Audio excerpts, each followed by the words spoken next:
The gray building, proudly reaching into the sky, reminded the surrounding buildings that it contained a podium.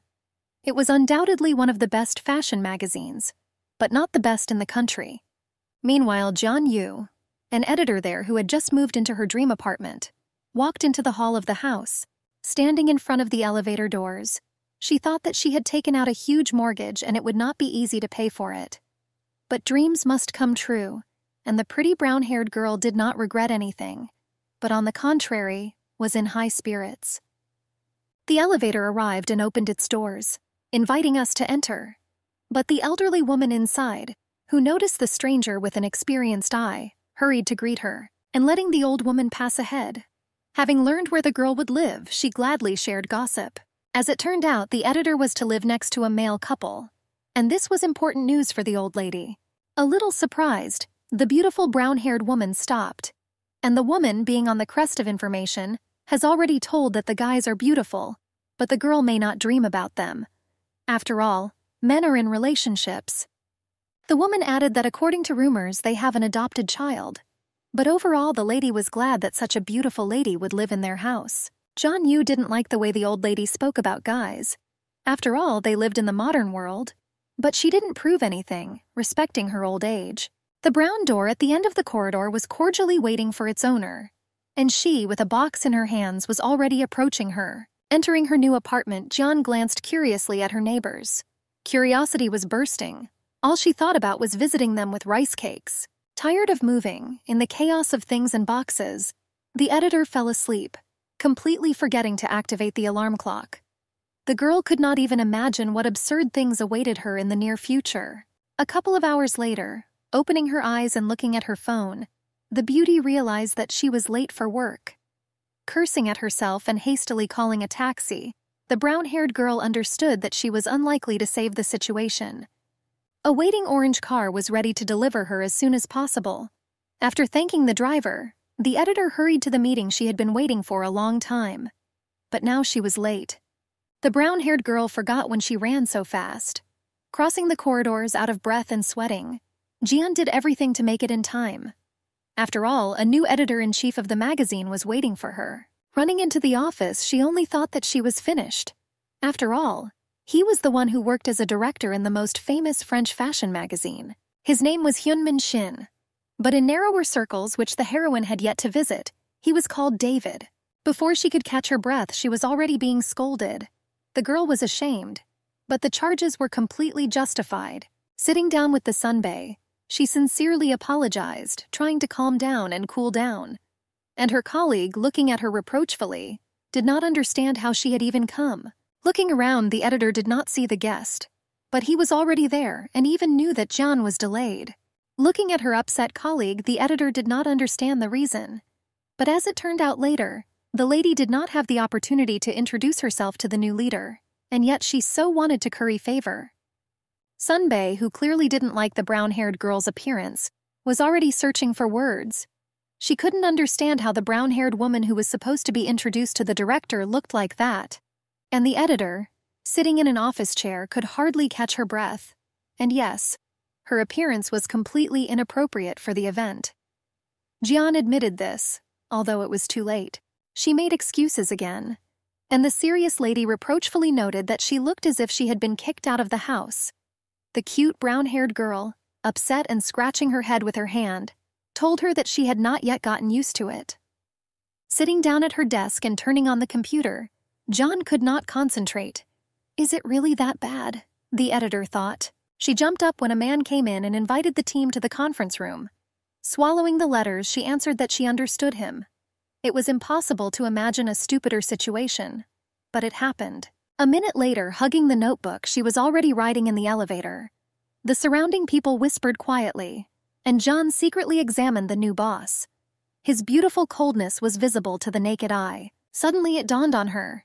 The perspiration that appeared treacherously indicated a frightened state. The falling notebook, followed by the pen, drew the attention of those around her. Sunbae, not remembering when her troubles would end, asked in a whisper what happened again. She didn't understand what was going on with the editor today. And Jian, who had already shared her feelings, said that if she was not delusional, then she was already familiar with the editor-in-chief.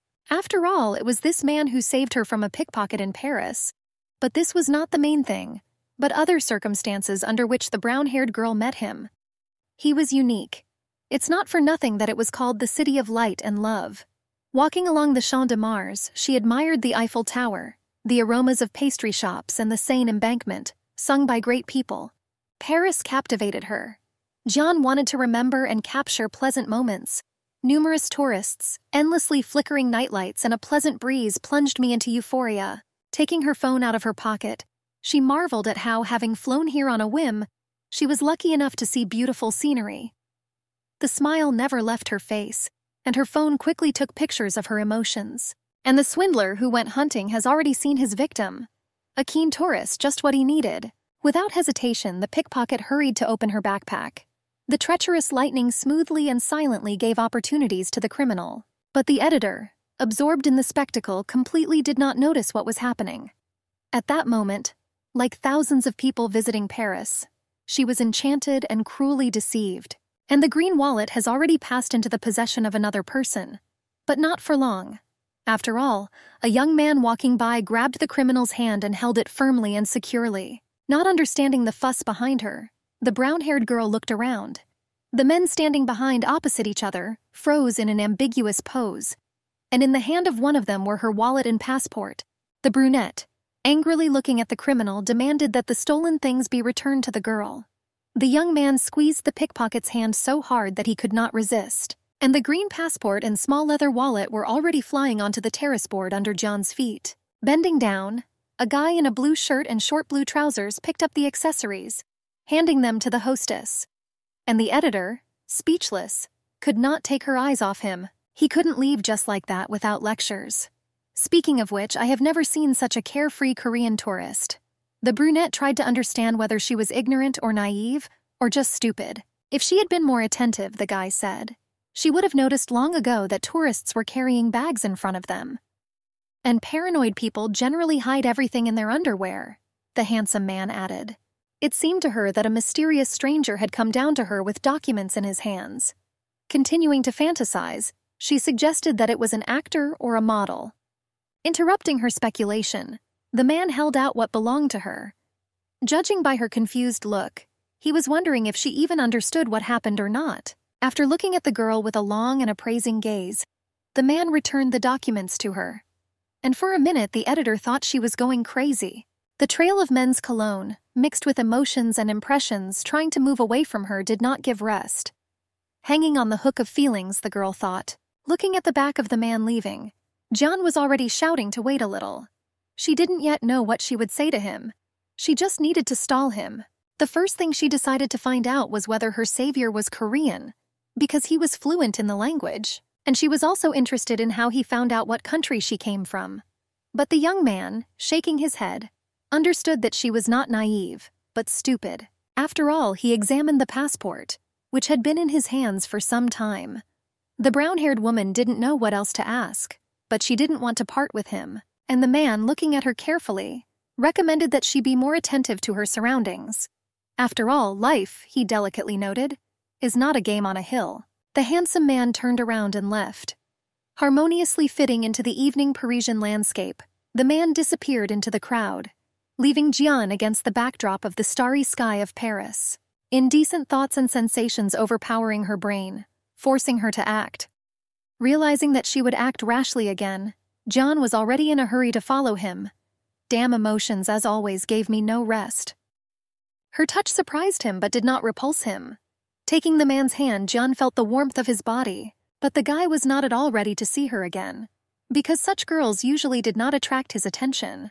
Lowering her eyes, she didn't know what to say, but she definitely wanted to thank her savior. Plucking up courage, the girl offered to drink, terribly worried because she made such an offer for the first time in her life, which she herself was surprised by. The brunette looked at her in surprise, not realizing that he had not noticed at the first meeting. Opening her eyes wide, she persistently repeated the sentence, and the young man seemed not going to refuse. 3 months had already passed, and John still remembered his face. After all, the impression was so strong, and there was no need to say at all that this was the first one-night stand in her life. He was wonderful, perhaps the best man in her life, tender, passionate, and beautiful, But the brown-haired girl still couldn't understand how this happened. After finding out that her ex-boyfriend cheated on her on the eve of their engagement, she locked herself at home and watched TV for hours. This went on for several days. The unfortunate girl only ate and suffered. But an announcement during the broadcast about a trip to Paris changed her life. Fate was preparing a gift. She just had to take it, which she did. And now, thinking about that fleeting relationship, she had no idea how she would continue to work with him. Wondering if he remembered her, the girl hoped that he didn't. After all, no one promised anything to anyone, and now the editor, clutching her accessories tightly, cautiously entered the conference room. Turning around, the editor-in-chief looked at her thoughtfully. Slowly looking around those present, Hyunmin stopped at John again and again, checking his feelings. His gaze, piercing the space, was full of questions. The brown-haired woman began to sweat. The excited girl tried not to look at him, although it was not easy. Sitting down at the table as far as possible, she hoped that she would remain in the shadow of events. But their meeting glances darted around the room like arrows. The editor understood that he remembered her. And maybe he didn't even forget. Not that she expected it, but it was still so unexpected. But why is she thinking about this? She should switch. Just one night. But how handsome he is, she thought, raising her eyes again. And his body was perfect, the girl recalled. Closing her eyes and resting her face on her hand, John rushed into her dreams. Even then, in France, the man radiated nobility and elegance, she recalled. The brown-haired woman could not resist the memories. Watching him drink his coffee while looking at the Eiffel Tower, she thought he was magnificent. Then the brunette was not just a man, he was part of the ideal French landscape, and also her wonderful tour. But the sound of a male voice was already tearing her out of pleasant memories. She shuddered. Addressing her by her last name, he demanded attention. Before she could open her mouth, the sunbae who had preceded her was in a hurry to be useful to the editor-in-chief. And Hyunmin said that he was thinking of starting the meeting with him. Recalling his style of dialogue, Miss Yu noted that he loved to be sarcastic, and this meeting was no exception. But she had no idea how it would end for her today. Looking carefully at the editor, he noticed that he had a number of questions for her that he was ready to ask right now. And the first question sounded as expected. After all, the brunette, with sarcasm, asked if she always comes to work so early. And John, apologizing, said that it happened by accident and would not happen again. She really overslept and didn't even try to lie. It wouldn't be Hyunmin if he didn't jokingly say whether she was proud that she got enough sleep. The sound of laughter that rang through the audience tried to diffuse the situation. Leaning back in his chair, the brunette waited for a response, which did not come. After all, the girl very politely apologized for disappointing him. But he didn't think so. After all, the brunette has already prepared a punishment for her. Looking at her clothes, he noticed that she should be ashamed of her terrible outfit. A hanging silence enveloped the team. Not expecting such a remark, those gathered were confused, although it was addressed exclusively to Jian. And she didn't understand why now in front of her was a man who was completely different in Paris, and it made her nervous. But a minute later, having pulled herself together, the editor thought that she did not owe him anything. Spending the night together did not make him a lover, a friend, or just an acquaintance. He was exclusively her new boss.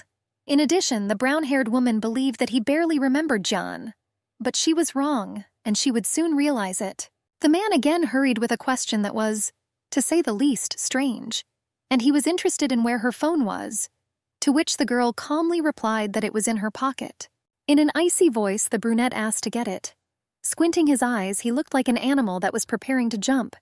Continuing the presentation, Hyunmin demanded to enter a query into the search bar. John had to find information about the fashion editor. She accepted the terms of the game, and he strongly recommended reading aloud what the girl sees on the screen. Moreover, John had to do it loudly, without missing a word. After skimming the letters, she read that, based on information from the encyclopedia, the editor of the fashion department is the editor of a fashion magazine. Logical, she thought. But as she continued reading, John talked about how journalism is a means of mass communication and therefore has an impact on fashion trends. Now the girls sitting at the table felt uncomfortable, and the editor, looking at the director, continued to read that the editor's sense of style has a decisive position. Before he could finish his sentence, Hyunmin hurried to interrupt her. He insisted on repeating what he had read again. She understood what all this theater was about. It remained to figure out why. but she was finishing reading where it was said that editors greatly influence true fashionistas. The silence that followed did not hint at anything good. His drawn-out conversation, hovering in space, ended with another question. He wanted to understand whether the brown-haired woman considered herself a fashion editor or not. Rising from the table and passing by excited colleagues, the director approached the exit. She felt his presence behind her for a moment. But what he said quietly, almost whispering in French, was heard not by her but by the girl sitting next to her. After all, he said something that would be offensive to any beautiful girl, and the brown-haired, red-haired girl was one. "Look at yourself," he said.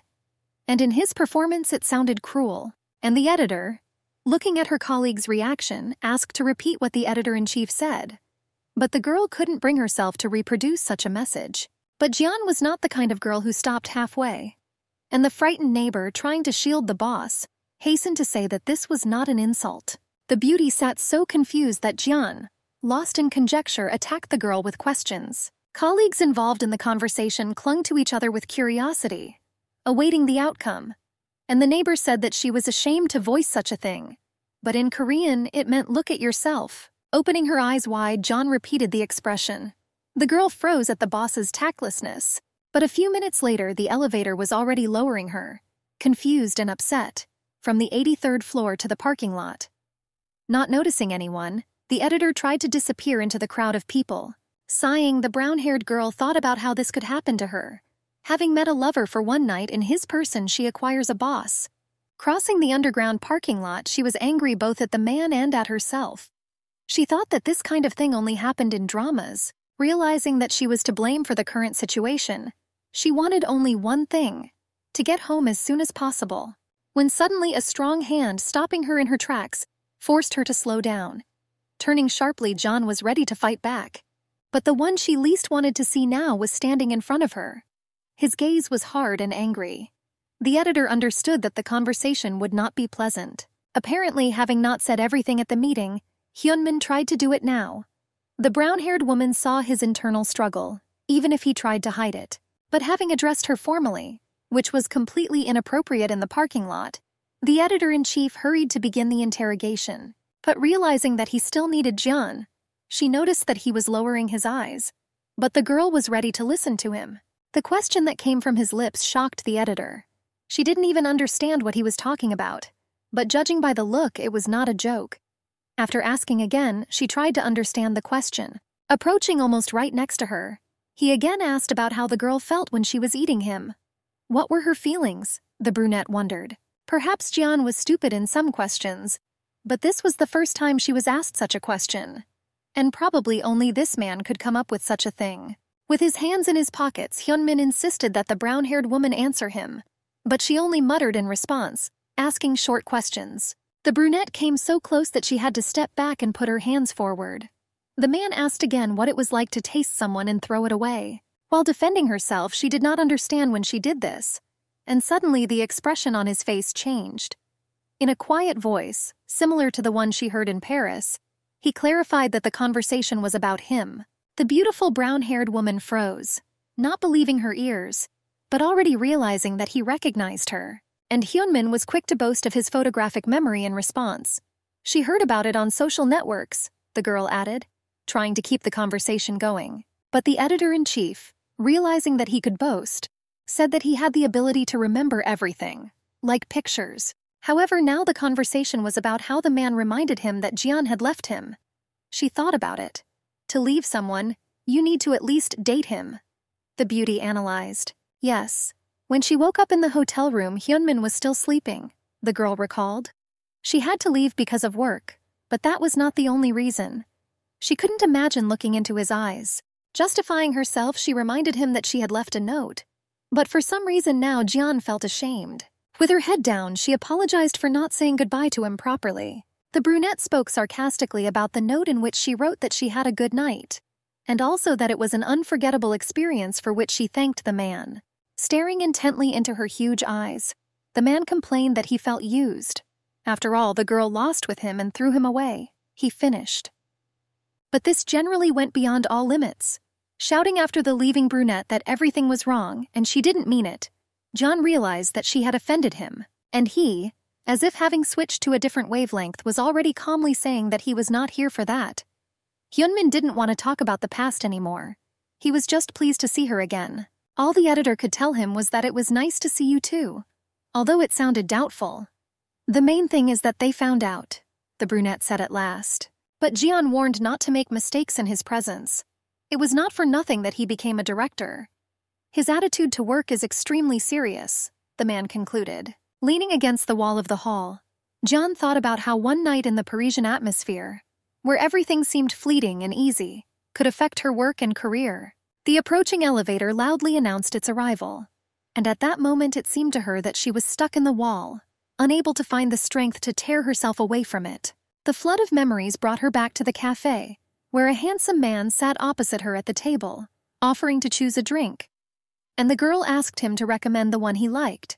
Handing over the wine list, he asked if she drinks at all, to which the grateful girl replied that she could drink, but she didn't really like it. Looking at her, he wondered why she decided to treat him to a drink. After all, they could just order coffee. She didn't know what to answer. We had to improvise. After all, the man tried to engage her in dialogue, and the first thing that came to her mind was the desire to drink in Paris. After all, she was in a great mood, despite the incident. He looked at her tenderly. The brunette liked her slender figure, shy look, and beautiful hair. John gave him a romantic mood that he had not experienced for a long time. Glasses of cocktails passed from hand to hand, tempting with the amazing flavors of tropical fruits and rum. She wanted to know more. He answered her simple questions in monosyllables, preferring to hide information, and she was interested to know why he was so mysterious. But the stranger thought differently. Moreover, the girl didn't even know his name, let alone who he worked for. And the brunette thought about lightness and simplicity. After all, the man understood that they would not see each other again. Therefore, I saw no point in getting to know each other better. In this case, she no longer saw topics for conversation, and having given him such an opportunity, she turned into a rumor. Leaning back in his chair, the guy didn't know what to tell her. He was interested in her stories. Lost in thought, the brown-haired woman wondered if she really looked like a person who had many stories, and she decided to tell him how she ended up in Paris. Now that she thought about it, she didn't understand whether she would ever show such spontaneity again or not. But suddenly, Jin caught his scent.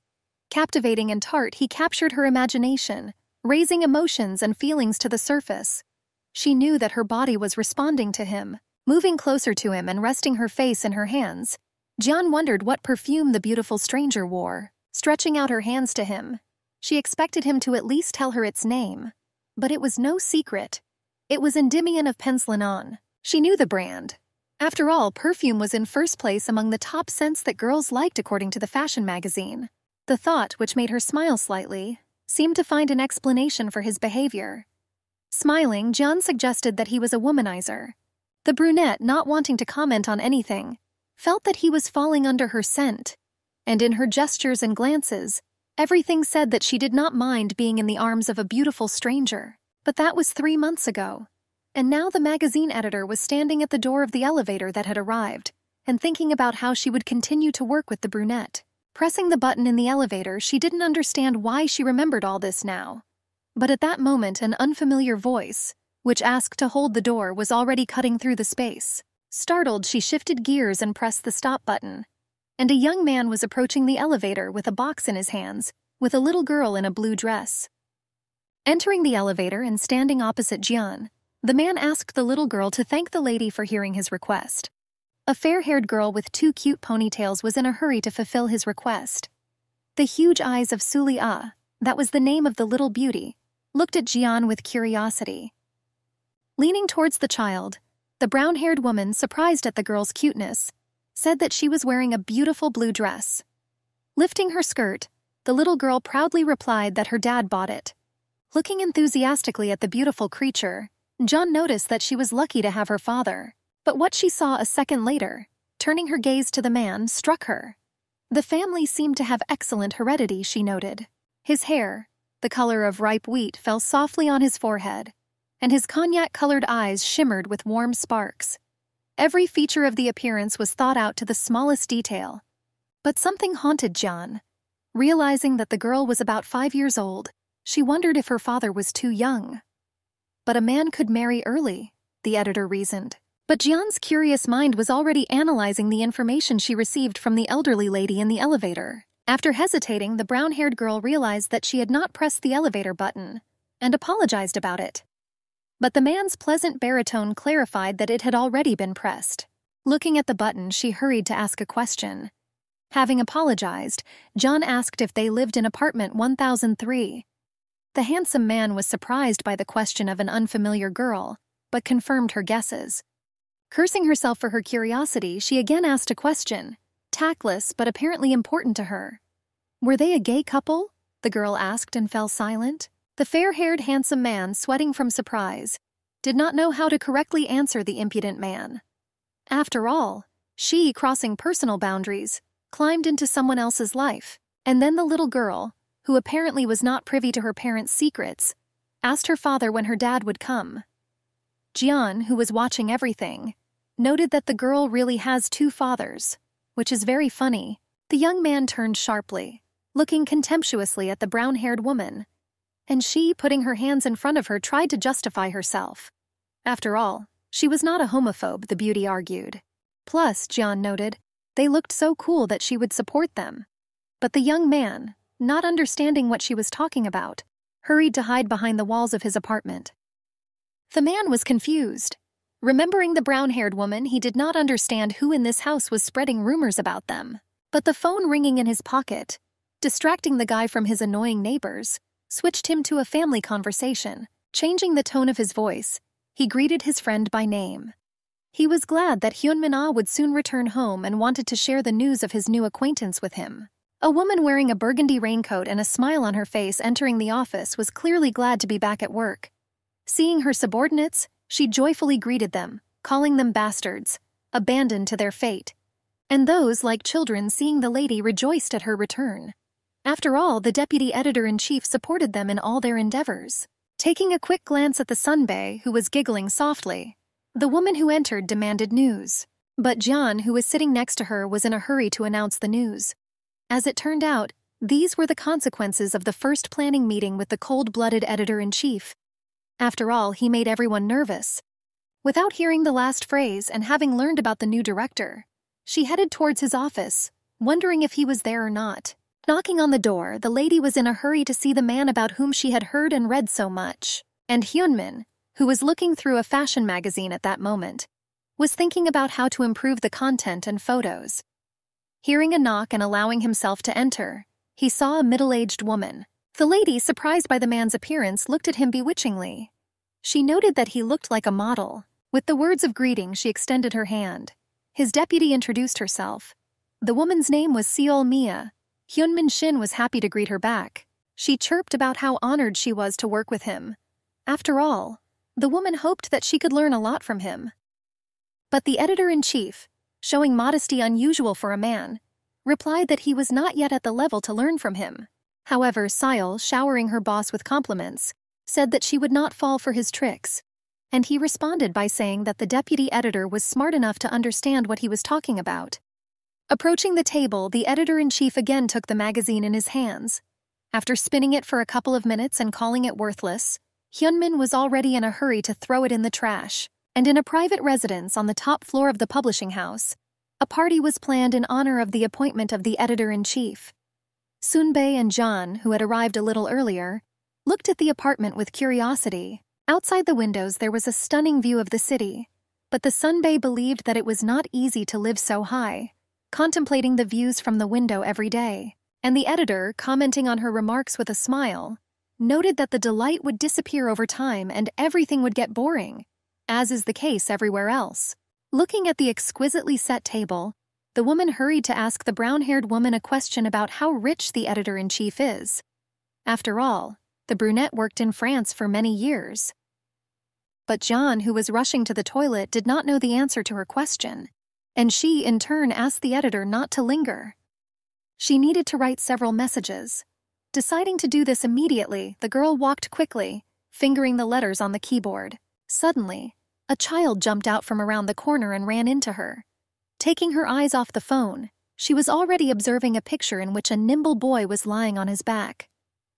And a second later he screamed so much from pain and fear that John wanted to cover his ears. But without being confused, the girl stretched out her hands towards the baby, apologizing and calming him down. He had no choice but to react to her. Holding the boy close to her, she began to rock him, saying kind words. But having stumbled, she had no choice but to fall. Jian swayed and tried to keep her balance, but invisible hands, firmly grabbing her shoulders, helped her figure out the distribution of the load. Holding the clinging child, she turned around. And what a surprise she was when he looked straight into her eyes, again tenderly and excitingly. Having thanked him, she continued to calm the boy, who was whimpering but no longer screaming. And he, looking carefully at how she did it, was surprised at her natural dexterity, because she did not have children. By offering to hold the baby, he gave the editor the opportunity to catch his breath a little. And John, at that moment, asked the brunette how he ended up here. But the editor-in-chief, ignoring her questions, began to entertain the boy, telling him that he was very handsome. Hyunmin asked his name.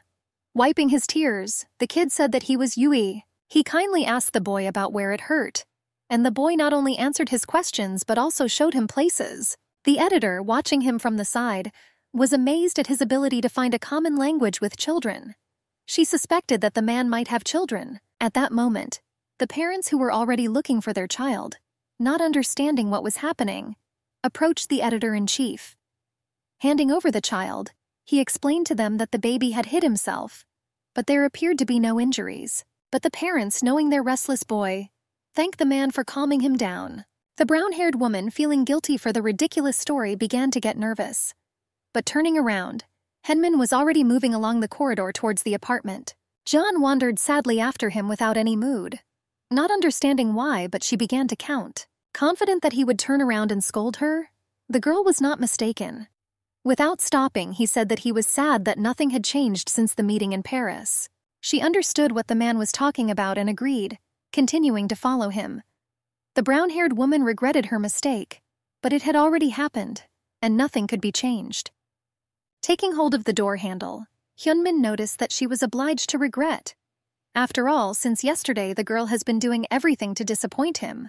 Looking back, he looked at her sadly, and noticed that he had asked the brown-haired woman not to make mistakes in his presence. And when he entered the apartment, he quietly hissed that she was walking on slippery ice. The discouraged editor just looked at him guiltily. Sitting down at the table, the editor caught herself thinking that she was not hungry at all. Looking sadly at the plate, she realized that she really was clumsy. Raising the fork to her mouth, it seemed to her that this was a completely different person whom she had met in Paris. But at that moment, the young man sitting next to her, jumping up in his chair, wanted to address the editor-in-chief. What amused him so much, Jian wondered, looking at her colleague with envy. And he was already asking the question that apparently worried him more than anything else. The guy in the white t-shirt wanted to know if Hyunmin had a girlfriend. The brown-haired woman felt like she was going to fall through the floor. She was even afraid to imagine what reaction the brunette would have. But he, calmly turning his head towards the questioner, asked a question in response. The editor-in-chief did not understand why he had to answer a personal question at a public event. Moreover, he was interested in how it could improve productivity. The young man, realizing that he was embarrassed, hastened to answer that it would not affect. "He's probably not used to this in France," said the blonde in black. "And at such events in Korea, this is a completely common question," the guy added. Hyunmin, looking at them, did not understand why they were so interested in his private life. But apparently, he continued, he will need to adapt to the Korean way of life. Returning to the question, he stated that he does not have a girlfriend. John, who was sipping her drink, breathed a sigh of relief at that moment. But accepting the rules of the game, Hyunmin didn't want to stop now. Raising his eyes from the plate of food and turning to the guy, he was ready to ask a counter-question. Judging by the expression on his face, he was ready to answer. Hyunmin wanted to know when the guy lost his virginity. Shocked by the girls sitting opposite his, and not noticing the reaction of those sitting next to him, he looked straight at Lee. The reigning silence covered the room. Looking around and pretending that he didn't understand what had happened, he asked what was wrong. After all, he also wanted to know more about his employees. The brown-haired woman began to sweat. Does he really think that asking about having a girlfriend and losing virginity is the same thing? The beauty reasoned. Looking around at her colleagues, she noticed that everyone was pretty red. They clearly did not expect to hear such questions addressed to them. After all, everyone had something to hide. The phone call, persistent and loud, distracting from the event, forced the brown-haired woman to go out into the hall. Moreover, another difficult conversation with an ex-boyfriend was coming up, but she didn't know what to do. Having forgotten to turn off her mobile phone or at least turn it on silent, she now attracted the attention of others. Carefully turning the phone over, John wanted to at least get rid of the annoying, incessant ringing. Realizing that the person on the other end would not disconnect until he spoke to her, she was nervous. But the brunette's curious gaze already saw how uncomfortable she was. Having asked her if she would like to answer the call, he once again emphasized that he was watching her. But the brown-haired woman answered that they had the wrong number and hurried to quickly distract the boss's attention from herself. But the annoying guy who was constantly calling forced the editor to go out into the corridor. Raising her voice, she said that he was completely crazy to distract her from important matters. Realizing that the conversation would be long, well, as always lately, John sat down on the sofa, closing her eyes. He definitely needed to know where she was now. But the girl was not going to report, and Lee Seun-ming, that was the name of her ex-boyfriend, resolutely wanted to take her away from here. She understood that he was drunk. John did not want to continue the conversation. He denied that he was drunk. Moreover, he who cheated on the beautiful brown-haired woman was in pain. And Zhang once again repeated to him that everything was over between them. She came to terms with his betrayal, and she was even ready to forgive as long as he remained in the past. But from the phone, overcoming the distance, came a plea for a meeting. Lee was sure that they had not discussed everything, but the girl said that she was hanging up and asked not to call her again. Adding drama to the situation, the guy shouted into the phone that he missed her so much that he was ready to die. Jian, who had fallen into hysterics, could not control her emotions, was already shouting insults throughout the entire corridor. But the next moment, a strong hand took the phone away from her and silenced her. The girl looked at the phone thief in surprise, and the editor-in-chief, without asking permission, already entered into a conversation with an inadequate man. In a confident tone, the brunette asked to stop bothering the girl. After all, she said that she did not want to hear him, he added. And the brown-haired woman sitting on the sofa, looking at her savior, whispered that these calls irritated her terribly. The guy insisted that the brunette name the place where he was with his beloved girl. But the editor-in-chief came up with a legend on the fly that they were at the Love Motel. Motel of Love, he had never heard of such a thing. He was interested in what they were doing there. What can young people do in such a place? The editor-in-chief calmly answered. The guy on the other side of the phone, speechless, fell silent. And a second later he demanded that the stranger answer who she was in order to sleep with John. Looking carefully at the girl, Henman hurried to say that her fiancé was talking to him. But this word was said in French to annoy the impudent man even more. John, her mouth open in surprise, peered into the brunette's eyes, and he, continuing the conversation, informed Lee that if he decided to call again, it could end badly for him. He still heard insults directed at himself, but the conversation, at least on his part, was over. Lost in thought, the editor-in-chief did not understand how she could talk to such trash. After all, the ex-boyfriend was not worth her lost time. He continued. It seemed as if Jian was absent altogether, and the phone he held out was not intended for her. As he placed the device in her hands, he said that the editor was driving him crazy. But why does it all end with him constantly having to help her out?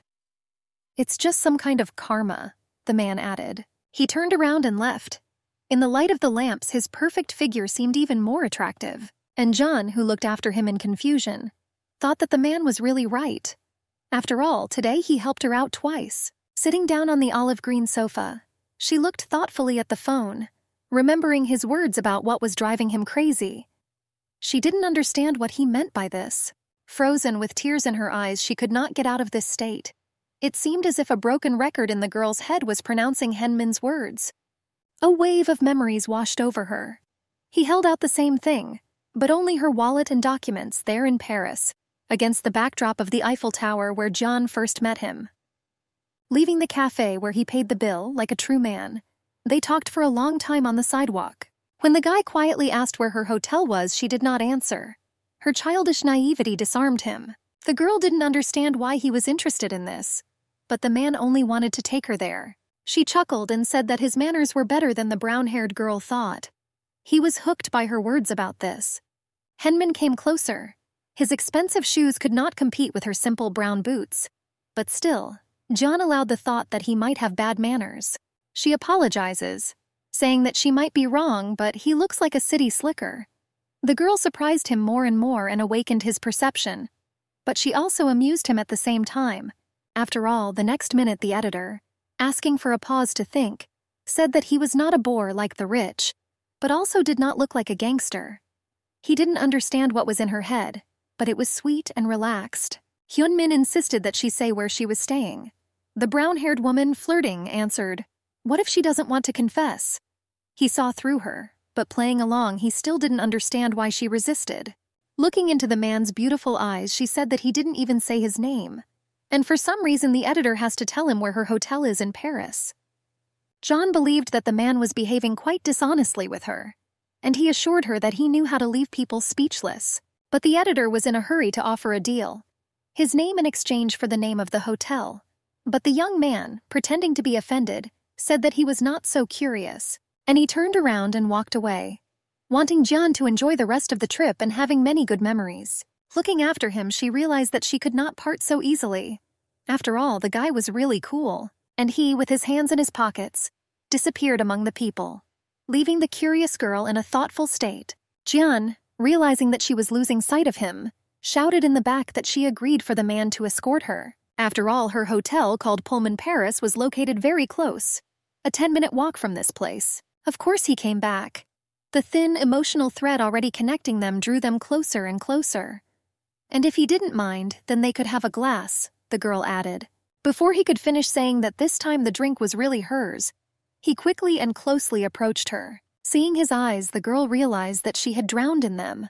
They are so attractive that they could defeat anyone, Jian thought. Worried, she did not understand his desires, but thought that he did not want to drink, and Hyunmin didn't know how to tell her about them. Carefully examining Jian, the brunette could not understand why she hooked him. Approaching as close as possible, he said that the brown-haired woman had crossed the line. Leaning over, he quietly said that this was making him worry, and Jian understood that it was completely useless to resist his influence. The three of them looked great. But this is not surprising. This was a family. Over morning coffee, men could always discuss current issues, and the paint, which they madly loved, tried to lift their spirits. But that day, the handsome red-haired man, turning to the brunette, said that the neighbors were spreading various rumors about them. Henmin, putting down the newspaper, guessed that they were considered a gay couple. He was worried about this attitude towards guys who live together. Well, why should they automatically be considered gay? He wondered. That's because they had sushi, the brunette answered, looking tenderly at the small, red-haired girl with fluffy ponytails on her head. At the mention of her name, she raised her head with interest, and Hyunmin continued that his daughter calls them both dad, which only fuels the rumors. But the situation required changes. The guy, looking sternly at the girl and shaking his index finger, asked to call the brunette uncle, and the little girl, freaking out, tapped his hand hard with her fist, trying to calm the girl down. The brunette was already stretching out his hands to her, inviting her to sit on his lap. He didn't mind her calling them daddy at all. Gently clinging to the brunette, it was clear that the baby was happy.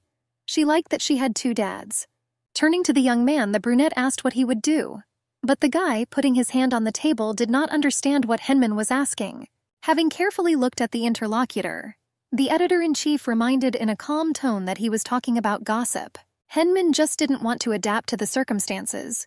After all this was such trifles, he thought, compared to the sincere love of the baby, who looked at him with adoration. Let them think what they want, ending the meaningless conversation, the man said.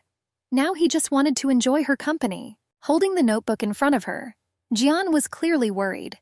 Looking thoughtfully at the table, she understood that the meeting on the November issue would not be easy.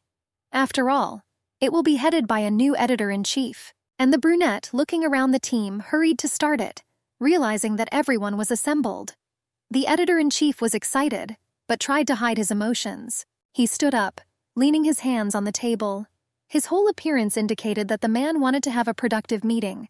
Proposing to go in order, he suggested starting with the deputy editor-in-chief. A striking woman in a terracotta blouse without looking at Hyunmin recommended including the leopard print trend in the number. But the boss already wanted to hear the next speaker.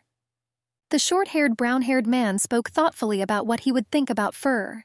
But this idea, like the leopard print proposal, quickly lost relevance. And Lee, cheerful and creative as always, suggested including something summary so that readers wouldn't get bored in November. He believed that it was necessary to invite the famous actress.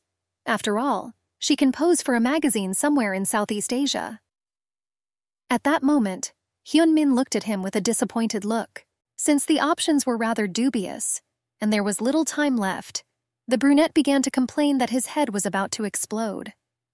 Closing his eyes and thanking the guy for making him laugh, he suggested moving on. And next was Jian. She understood that previous ideas were failures. Worried that her proposal would not be accepted, she still wanted to try to present it. Smiling, she quietly began by saying that soon it would be Firefighters' Day. So why don't they invite real hero firefighters to tell readers about their efforts? The girl said. She offered to arrange a photo shoot. Create a design in the form of a fire in the background, the editor continued, and firefighters in the foreground. At the same time, their faces will be tired, and their poses will be like when putting out a fire, she added. Finishing, she said that they would be able to show the readership how hard the work of these people is. They will also be able to draw attention to fires and methods of extinguishing them, the brown-haired woman concluded. Waiting for the reaction of her colleagues, she counted on support. But the silence that hung did not bode well. Everyone sat, deep in thought. Clutching the notebook to her chest, the brown-haired woman felt herself sweating as she reported. Now she understood that she was doomed and she should not have suggested such nonsense. But the editor-in-chief's verdict was as follows. Everyone was free except Miss Yu. Not understanding what was happening, the deputy editor-in-chief hurried with the question. After all, she also wanted to continue participating in the meeting. And the boss, irritably, said that all ideas, except for Jian's proposals, were complete garbage. Therefore, everyone can pick up their piles of garbage and move away. Glaring at his subordinates, the editor-in-chief hastened to add that everyone should revise their proposals before they go home. Holding the folders in their hands, the staff were shocked. After all, this could take a huge amount of time. Exhausted and upset, they did not understand how to behave. The subordinates, clearly not accustomed to such treatment, said goodbye. And Henmin, left alone with Jian, was thinking about how to implement the girl's proposal. But realizing that she was sitting quite far from him, he asked her to come to him. But she didn't move. Her doubts about her abilities made him smile. And the girl, realizing that at any moment she could fall under the hot hand, was cautious. But Henming, looking warmly at Jian, asked him to come closer. He didn't want it to seem from the outside that he was going to eat her. The brunette asked her to just come up and not ask meaningless questions. Rising from his chair, he noticed her beautiful dress, tightly fitting her ideal figure. And the brown-haired woman's slender legs were beyond praise. On the way to him, apparently worried, she tripped. The tight dress began to crackle treacherously. But he, in his own way, reassuring her, said that Miss Yu should not be embarrassed, because they saw each other naked. This remark was outrageous. Angry, John tried to find words but instead only blushed. And he simply admired her, like 3 months ago in Paris. When expecting nothing from a chance meeting, he received pleasure, and events took him to where they were approaching the hotel where John was staying. Entering the huge bright room, the man looked around, and the hospitable girl said that he would like it here. John asked the guy to make him feel at home. Then the brown-haired woman, saying that she would like to take a shower, was already heading to the bathroom. He was clearly nervous and tense. His reaction to this event was strange to say the least. All the brunette could say at that moment was why she would do this. Trying to calm the young man down, which looked extremely funny, John cheerfully said that it was not what he thought. She was just sweating and wanted to freshen up. Walking deeper into the room, he did not stop thinking about her words. Most likely the man was afraid of something. Sitting on the sofa with a can of drink, Hyunmin closed his eyes. He hoped that her procedures would not take much time and that she would soon join him, leaving him alone with his thoughts. The girl had no idea that a plan was brewing in his head. While drinking the drink, the man thought that Jian, charming him, was trying to draw him into his game. And the brown-haired woman entering the shower room was shocked by his reaction, but understanding how to behave further. It seemed to her that she had gone far. But the brunette was beautiful, and she could not deny herself such medicine. Leaning over the sink, the brown-haired woman asked herself questions. Jian couldn't understand how she invited a stranger she'd only known for a couple of hours into her room. Looking at herself in the mirror, she asked why she did it. After all, this was the act of a crazy person, the girl stated. The lonely moon, a witness to reckless actions, curiously looked out the window in which the girl doubted her decision. And the guy, worried, was already drinking the third can of low-alcohol drink without even noticing how it happened. Returning to him, the brown-haired woman did not understand how to gently hint to him that she wanted more, and not having come up with anything better, she offered to go to the shower if of course he wanted. But the brunette, leaning on the back of the sofa, pretended that he did not understand why he had to do this, and the beauty, without being taken aback, said that when he gets home it might be difficult to take a bath. Besides, he has to work tomorrow, the girl concluded. No matter how strange it looked, Hyunmin got up from the sofa and went to the bathroom. And the satisfied brown-haired woman, smiling, added that he would feel more fresh. Standing in the middle of the room, Jian understood that having chosen the right arguments, she was confidently moving towards her goal. Coming out of the shower, the man with a towel on his shoulders sat down opposite her. It was as if he was looking for the right words but could not find them. And the beautiful woman, looking at the shy man, again offered to drink. She so wanted to share her pain with him, and alcohol was a great helper for this. Telling her story of love and betrayal, she could not hold back her tears. After all, the brown-haired woman loved her ex-boyfriend for the last 5 years of her life. And even now, when she thinks about him, her heart breaks. But when he cheated on her, the unfortunate girl, having bought a tour, flew to Paris trying to calm down.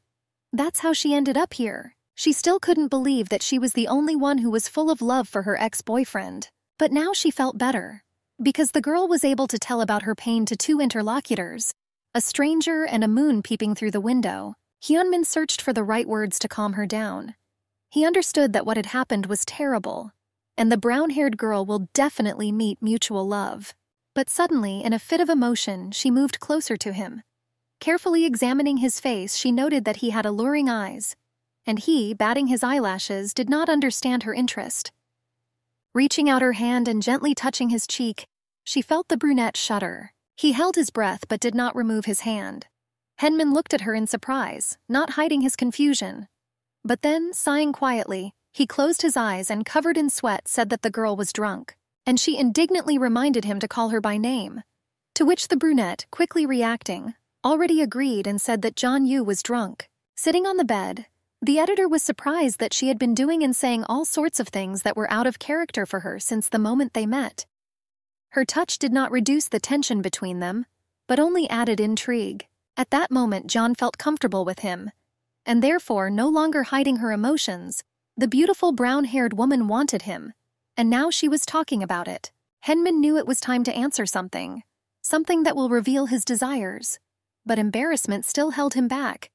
And without coming up with anything better, the man said that everyone has their disappointments. But Jian, who took the initiative into her own hands, already offered to kiss.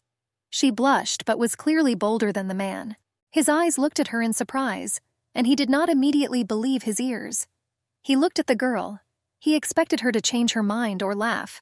The girl's confidence made Hyunmin's heart beat faster. He was ready to do it if she insisted. But the expression on the brown-haired woman's face was calm and confident. She waited for action on his part, and he had already hugged her with strong arms and pressed her tightly to himself. He felt the warmth and breath of the girl. His indecision began to recede, and Jian, feeling the guy's touch and trying to calm the butterflies in her stomach, looked intently into his eyes. Her gaze was full of trust and desire. This surprised him, but Hyunmin felt that he should stop, not quite understanding her verbal signs. Outwardly it looked strange. After all, a man with his strength and attractiveness should have been more confident in his actions. But for some reason, instead of kissing him, he decided to find out whether she had a boyfriend now or not. After all, not all guys are like the girl's ex. That's all he had time to add when her lips touched his. She was tired of waiting, talking and wasting such wonderful moments. Yielding to the impulse, the young people froze in a sweet kiss. But a few seconds later, when their eyes met, she waited for his reaction, worried that she had done something wrong, and the man, awakening his feelings, was already in a hurry to respond to her hot kiss. John understood that a start had been made, but the girl did not expect what happened next. He didn't want to stop anymore, stroking her arms and asking her to lie down. Trying not to scare away the magic of the moment, he was ready to continue the foreplay, and she, realizing that the initiative had passed into his hands, closely watched the man. Lips and hands intertwined in an impulse fueled the feelings. He whispered to her that she wanted to relax, and Hyunmin could help her do it. Leaning over her, the man, with confident movements, helped her take a comfortable position. Her body, relaxing under his touch, became aroused. Their lips met again and never parted. Pulling back a little, the man warned her that if he started, there would be no turning back. Therefore, he asked her to think before she plunged into the abyss of passion. He was ready to retreat, but now not later. Hugging him, the girl looked intently into his eyes. The beauty thought that there was so much tenderness and care in him that Jian wanted to experience everything. She asked not to stop. It would even offend her. Now she didn't care what would happen next because they wouldn't see each other again, the girl thought. Smiling back, he knew that the last thing he wanted was for Jung to refuse him now. Her scent and body captivated him. All doubts and anxieties dissipated, giving way to desire and feelings. But now, a handsome red-haired guy coming out of the parking lot was calling Hyunmin.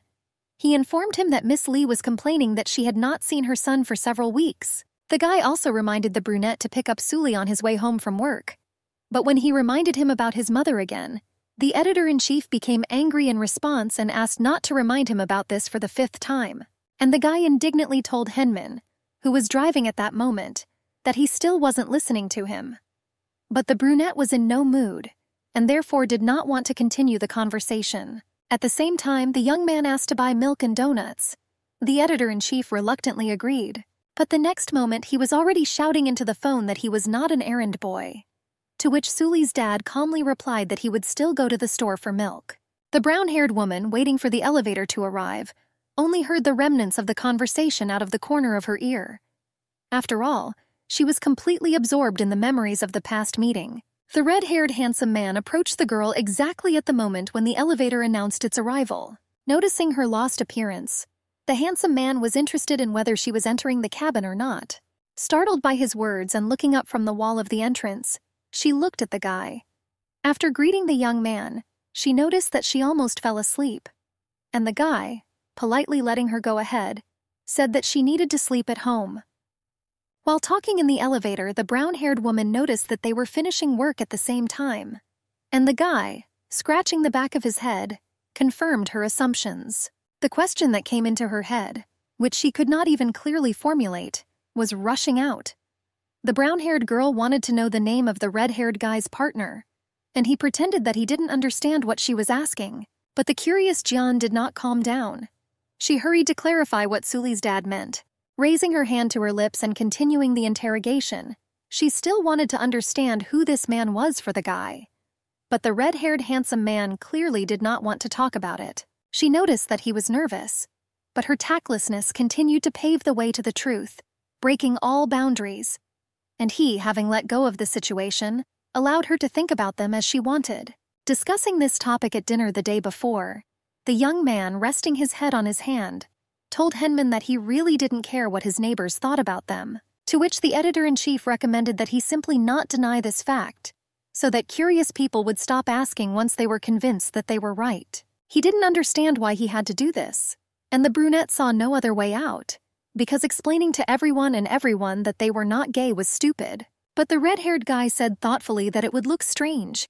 Yes, this is logical, Hyunmin picked up, but you can't shut everyone's mouth.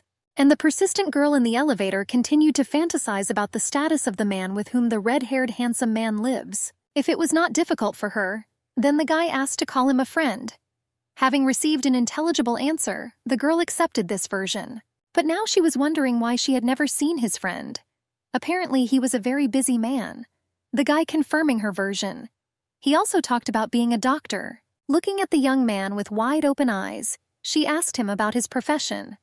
And he didn't understand what surprised her so much. But the editor was already in a hurry to say that the man in front of her seemed quite intelligent.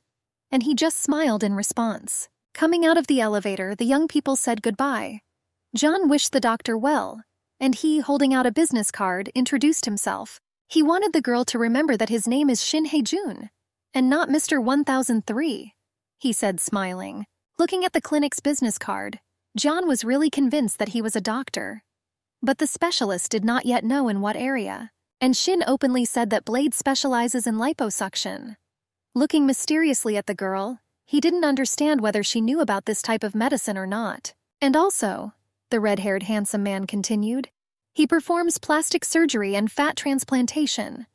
But the girl, having lost interest in the conversation, only quietly assented to him, when suddenly her eyes widened. It seemed to her that the doctor was trying to lure her into his clinic. Realizing that this was unnecessary, the young man, scratching the back of his head, apologized. Jian giggled. It was a professional habit to advertise your clinic. But the brown-haired woman was in a hurry to reassure him, because she also worked for hire, so she understood what he was talking about. Apologizing, the guy regretted that he completely chatted the girl. Wanting her to rest, the doctor noticed that he lifted Jian's spirits. In return, she reciprocated. Opening the door to the apartment, she suddenly heard Shin call her, but not by name, but as the girl called him earlier. Miss 1004 turned around and looked at her neighbor. And he, in turn, hurried to tell Jian that she forgot to say something in response to him, because all well-mannered people act this way. Quickly replaying the conversation in her head, Jian did not understand what was being said, but the guy talked about her name, which he never heard from her. His eyes looked piercingly at his interlocutor. Looking at him carefully, she suddenly remembered about one celebrity who came out as gay. But she thought, he did not look at women with such a look. Pretending that she missed his remark, the brown-haired woman looked at the smiling Shin. Now he seemed strange to her, at least not at all the way she saw him for the first time. His gaze was suspicious, the girl recalled, hastening to slam the door to the apartment behind her. Skyscrapers filled with people returning from work illuminated the space. The young moon, against the backdrop of the starry bodies, seemed so distant and lonely. And Hyunmin, dressed in a black coat, standing at the door of 705, held in his hands a charming bouquet of beautiful ultra-blue flowers. As he was about to press the bell button, he was preparing to make excuses. Well, as always lately. After all, I haven't visited my mother for a long time. Memories came flooding back. The last time she noticed that her son apparently liked to hold on to past feelings. Taking a step away from the door, he felt that he needed to calm down. Sighing heavily, the brunette unbuttoned his coat. Leaning on the wall, he recalled that his mother noticed how her son was hurting himself more. Realizing that she would raise this issue again, the brunette prepared himself mentally. But he had to go. And when he rang the doorbell, he put on a grimace of good humor. After all, I was ready to see not only my mother, but also my beloved daughter. The woman, loudly and emotionally greeting the brunette, was glad of his arrival, and the beautiful girl in a peach dress being next to her grandmother could not hold back her emotions. A little late, he asked for forgiveness, but the woman was not offended, knowing that her son was very busy. Handing out a beautiful bouquet, Hyunmin hoped for mercy. He was gallant as always, and in the woman's eyes one could see love for her child, despite the fact that he was such an adult. She was pleased to receive such a gift, because these were her favorite flowers, and the brunette did not forget about it. The lady complained that he had not come for a long time. Calling the man a naughty child, she expressed her dissatisfaction with him, because her mother was so bored. He was sorry that things had turned out this way, and the woman, crying and hugging the brunette, said that she was constantly worried about him. Hugging his mother back, he realized that he could not come more often, and she, clinging tighter to her son, complained that she was lonely without him. But there were more compelling reasons not to come to this house. After all, he still smelled here the smell of the girl he loved, as it seemed to him, until now. He caught himself thinking that when he knocked on the door, it would not be his mother who would open it, but she. Illuminating him with a smile, she will say that she is glad for his arrival, because she was waiting. The brunette tried in vain to forget the girl all these years. Her face, hands and lips, cheerful laughter, but it was all in vain. Taking Suli, he hurried home. As always, leaving with a heavy heart, the man wanted to cover the wounds in his soul but did not know with whom. And only the incessantly chirping Beauty, his favorite girl, tried to cheer him up. But then, tired, she began to yawn. Looking around, Hyunmin suggested that she sleep, and she, noticing tears on his face, did not understand what was happening. Her mood worsened because she had never seen her father upset, and even in tears. The baby loved him endlessly and could not look at it. She wanted to understand whether it was her fault that her father was so upset. Unable to bear it, the brunette stopped the car. Turning in her direction, he asked the girl to come closer and look at him closer. Touching his face with her little hands, The little girl made sure that everything was all right with her father. Looking carefully at her dad, the girl said that she should be the one crying. But the man did not understand why she should do this. Pressing her hand to his face, he peered into the favorite features of the little beauty. It seemed that nothing could be hidden from her. Putting his face on the back of the seat and looking at the excited girl, the editor-in-chief sighed heavily. When will this end? He thought. And Suli, shuddering from his emotions, froze in her chair. But a second later, crying with her father, she asked him to calm down. The man, looking tenderly at the beautiful creature, calmed down, saying that she was not the reason for his tears. And a minute later, he already agreed with his daughter that they would no longer be upset. Smiling, the man waited for her consent, and the girl quickly agreed and nodded in response. How similar she was to her mother, the man thought, just as beautiful and kind. With Suli in his arms, the brunette was already entering his apartment. Having forgotten to buy milk and donuts, he listened to lectures from his red-haired friend, who understood that Henmin was not at all suited to housekeeping. With his brow furrowed and his arms crossed over his chest, Shin could not hold back his emotions. The man said that the brunette constantly grumbles, but he himself cannot buy what he asks for. But Henmin, looking at his friend, asked to speak more quietly, because little Suli was falling asleep, and he did not want to disturb her. Clinging tightly to her father and feeling his warmth, she slept soundly, not paying attention to Shin's intonation. He carefully and gently took the girl from the brunette, and a minute later she was sleeping sweetly in her crib. Taking out glasses from the kitchen cabinet, the doctor offered Hyunmin, who had come out of the shower, a drink. Drying his head with a towel and looking at the doctor, he could finally relax and talk. Sitting down at the table with snacks and alcohol, the brunette jokingly said that he was tired after helping his friend all day. And he, looking cheerfully at Henmin, noticed that he didn't even buy groceries. But the next moment, the red-haired guy invited his friend to stop talking nonsense and sit down at the table. Shen saw how Henmin was suffering. He understood that until he let go of his love, this would continue. But while pouring alcohol into glasses, the doctor decided to return to the conversation about the neighbor. He wondered if Hyunmin had seen her. But this figure was not interesting to him, and therefore he repeatedly answered that he was not. While the brunette drank his drink, Shen continued to talk about how she was wondering what she should call the brunette. Laughing, he again talked about how she was extremely curious. She was terribly interested in whether you were my friend or my husband, the handsome red-haired man added. Trying to sort out the roles in the game Jian envisioned, Henming was the husband and Shen the wife. That is, the brunette was an asset, and the guy was a liability. Because that's how it looked, he said to the brunette, who was clearly left out of the conversation. The editor-in-chief, asking what the red-haired guy had just said, was surprised at his neighbor's insight. The brunette turned away and thought. And Shin, still not calming down, argued that he could not be a liability in her eyes. After all, this hits his self-esteem hard.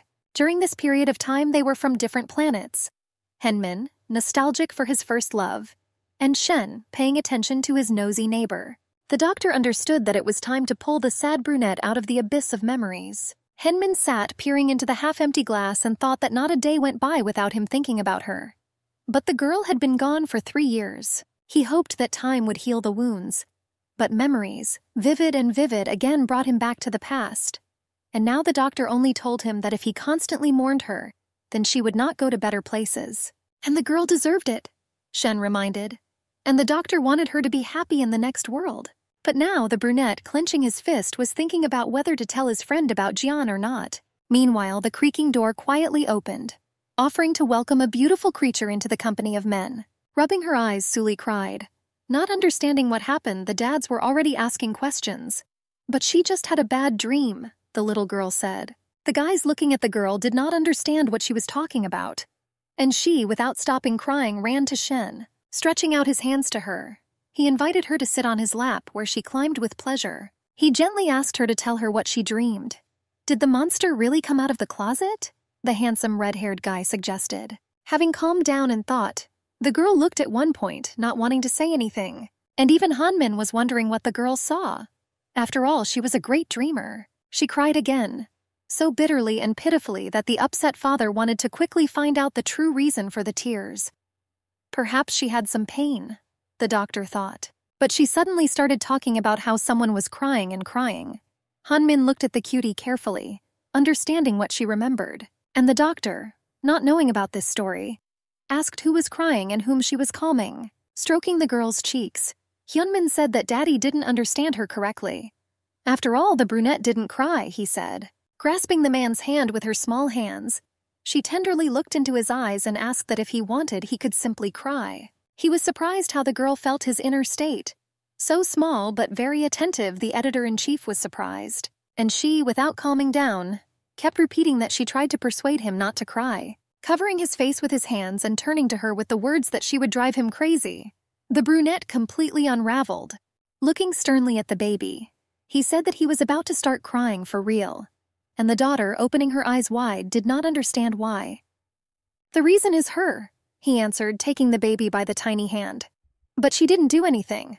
The little one was indignant. "Not because of what you did," the father reasoned, "but because you have the kindest heart in the world." The doctor who was observing them could not understand what game Hyunmin and Suli were playing. Meanwhile, Zhuang, entering the huge hall of the podium, slowly approached the turnstiles, when suddenly someone called her by name.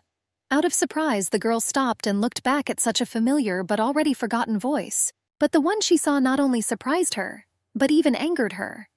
Calling the man the editor had been dating for 5 years a moron, she wanted to run away. But the young man quickly headed towards the editor. Grabbing the girl by the shoulders, he tried to figure out a relationship that had not existed for more than 3 months. She was angry, angrily hissing at the guy and reminding him that they had nothing to talk about. Zhuang tore his hand away from her body. Breaking free from the young man's shackles, Zhuang began to run. But he was quick and strong, grabbing the brown-haired woman again. But this time by the hand, he was not going to part with her so easily, because she constantly avoided him and did not answer phone calls. She felt sick and disgusted. She didn't understand how she could have missed it over the years. The editor clenched her hand into a fist and warned him that this was harassment. But he laughed when he heard this word. "She didn't ask him to come here," the brown-haired woman added, "and even more so to grab her." And he was outraged that Jin did not want to react to him.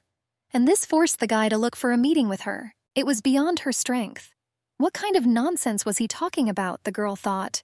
And what does the man with whom everything is over want from her? Snatching her hand from the iron vise, the brown-haired girl no longer knew how to get rid of her annoying ex. Emotionally shouting her name, he called to listen. But the editor didn't want to talk. Looking into the guy's eyes, she asked him a question about why she really looked so pathetic.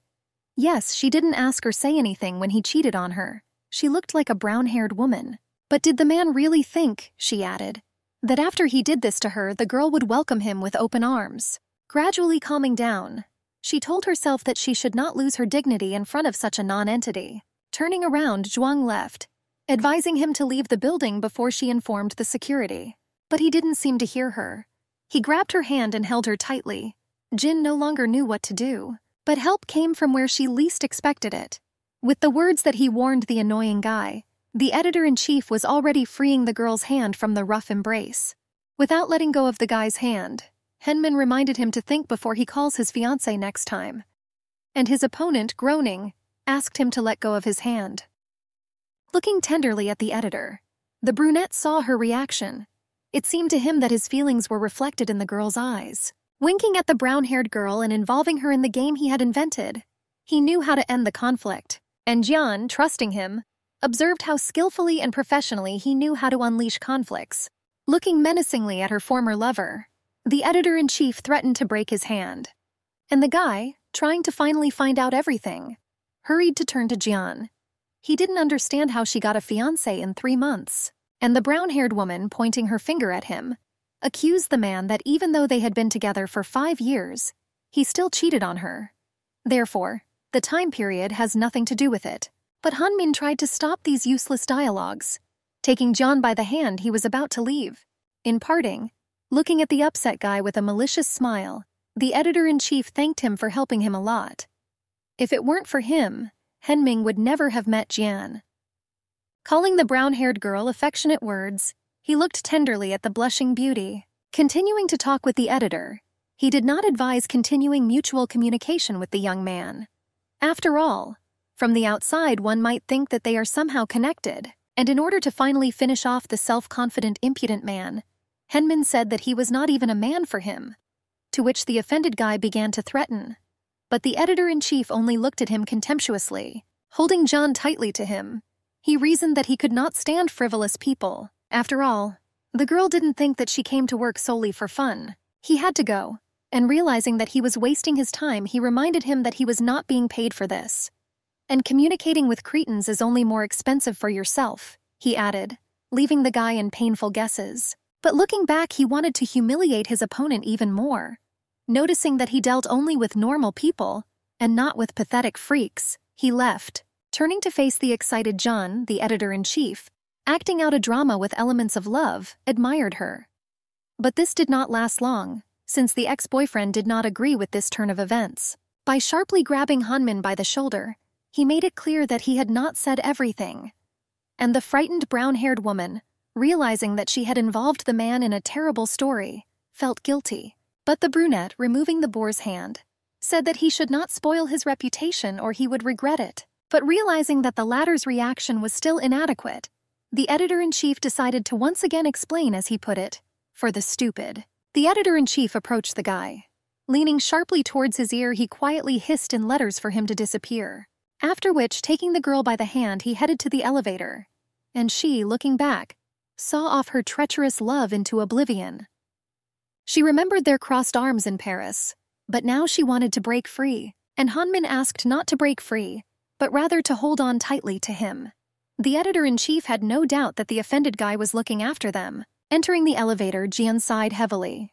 Freeing her hand, she hurried to thank him for resolving this situation very quickly. But looking excitedly at the editor-in-chief, the brown-haired woman hurried to say that next time she would sort everything out herself.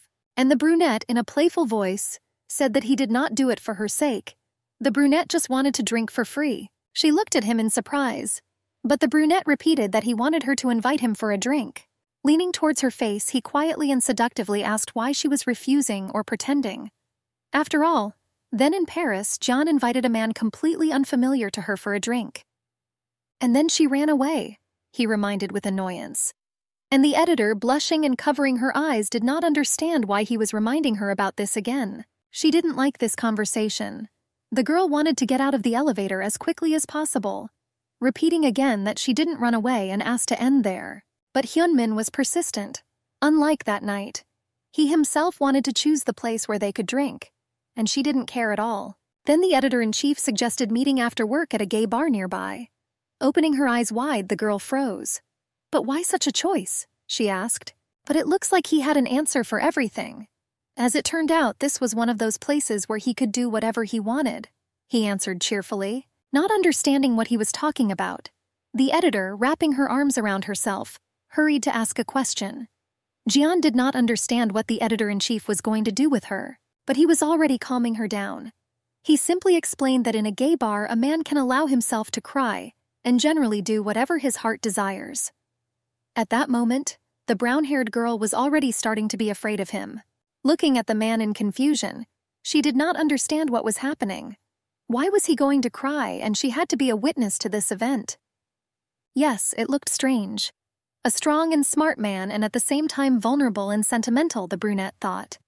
But the one who loved and experienced the best, as it seemed to him, moments of life had the right to this. No, of course you don't have to cry.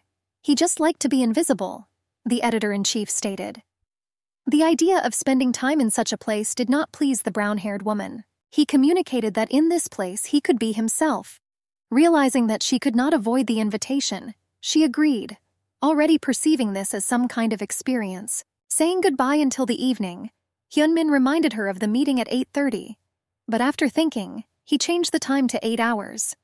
Jian, realizing that she would have to explain her departure to her colleagues, hurried to ask why she was alone. But the editor-in-chief, without hesitation, answered that they were going to drink, period. Looking at the back of the man leaving the elevator, she clarified how fair this was to others. Looking around, he answered in French. Translated, this meant that it was not fair at all, but he didn't care much about that. A huge but cozy hall, the color of passion, greeted them, and the hospitable bartender offered to take the reserved table. He is tall and stylish in a checkered coat, and she, just an editor who is not at the peak of fashion, walked inside. John immediately noticed that the men were staring at her. Rising on tiptoe, she quietly told the brunette about this. He smiled and asked not to pay attention. She didn't understand why, and he explained with a grin that because of her, men could not approach him. She had no doubt that he was a narcissist.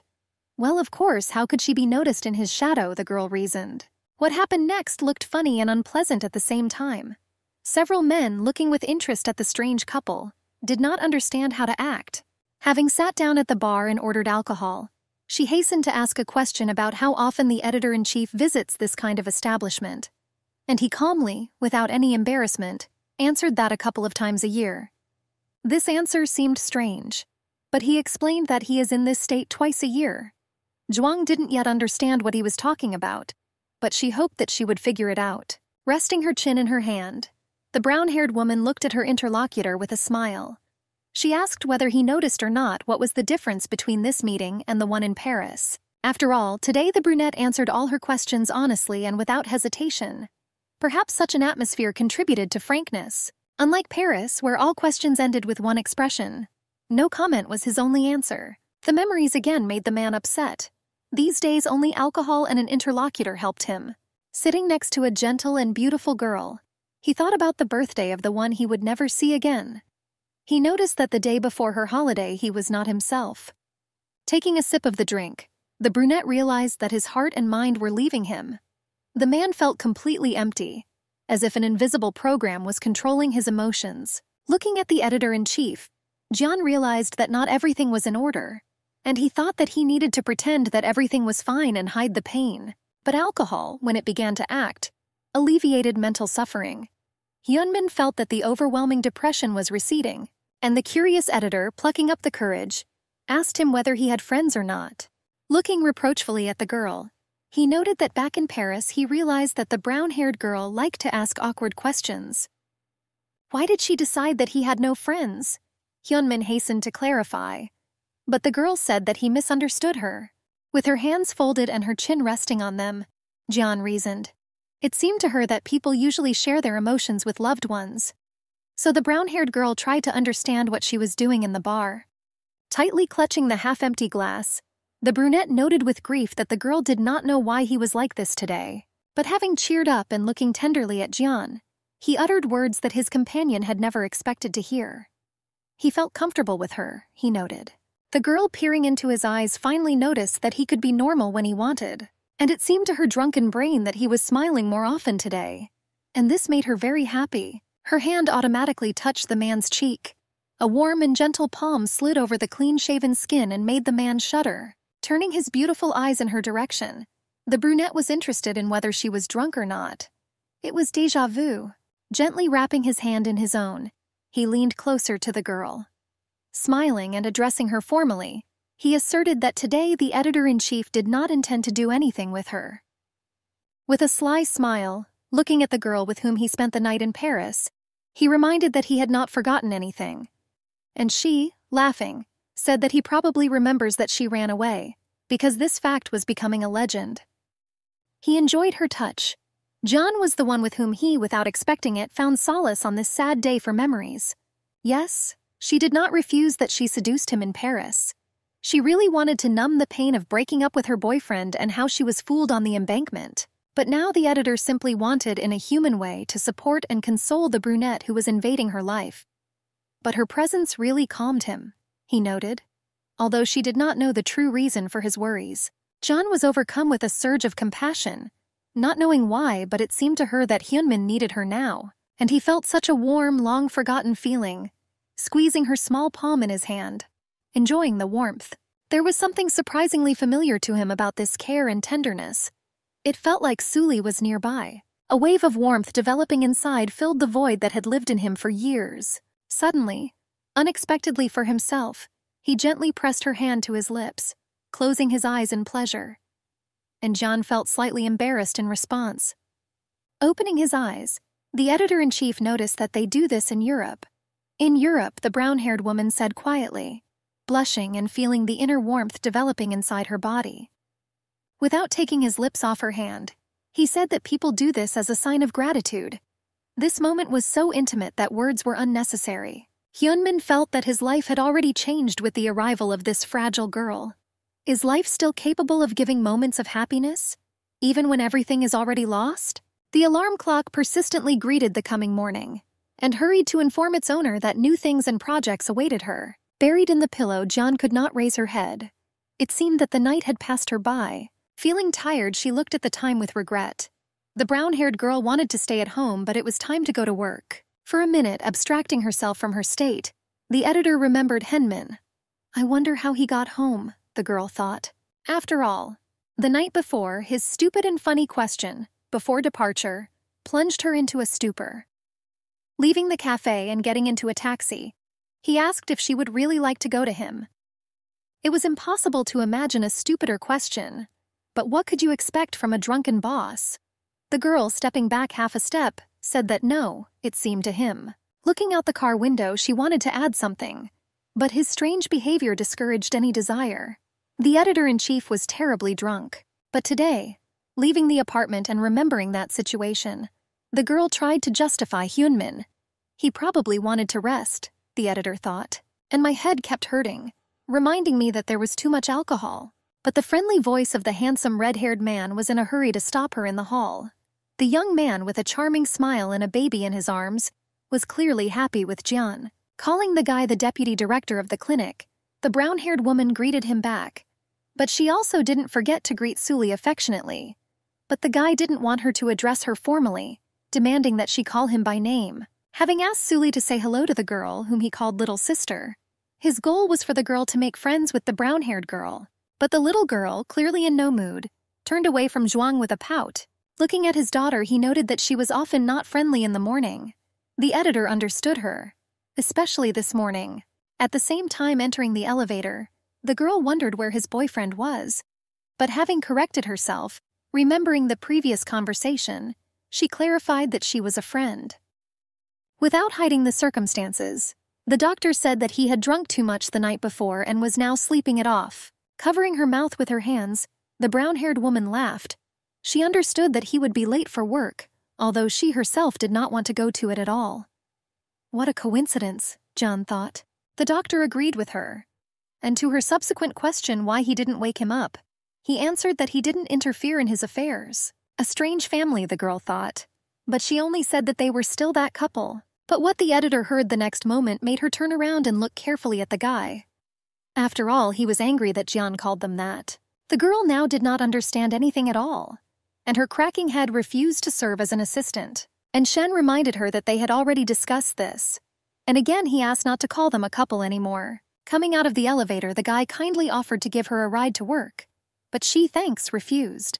After all, her car was parked in the parking lot. Smiling sweetly and leaving him with her trail of perfume as a souvenir, Jian hurried to her car. When leaving the parking lot, she looked back and, wanting to be careful on the road, said goodbye, looking tenderly at Suli.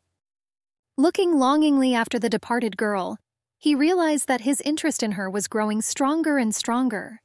He had been thinking about her since the first time he met her. And now, turning to the baby, he shyly asked permission to go on a date. It looked funny, but who else could he consult with? A huge, spacious office with many cabinets and a huge table was the place where the doctor could make important decisions. A talented doctor, sitting in front of the monitor screens, looked through the report. Suddenly, the ringing phone, tearing him out of working order, disturbed the measured calm. It was Henman, and he was unhappy to say the least. After all, Shen didn't wake him up in the morning, and the handsome red-haired man, sincerely glad that he had woken up, greeted his friend. To which the voice from the phone, without reciprocating, nervously asked the question of why the man did not wake him up on time. Taking the mouse in his hands and moving it across the screen, he continued to work. Calmly answering Henman's question, he said that he didn't even make such attempts, realizing that he wouldn't wake up anyway. But Henman had already asked when he finished working. The doctor did not understand why the brunette needed such information. But the editor-in-chief insisted that he come early. As it turned out later, his friend wanted to kill him for such an irresponsible attitude. Realizing that the conversation would end in a scandal, the doctor, citing being busy, said goodbye until the evening. He put the phone down and thought about it. It seems his friend woke up and was feeling bad. But why does he do this every time? The man thought.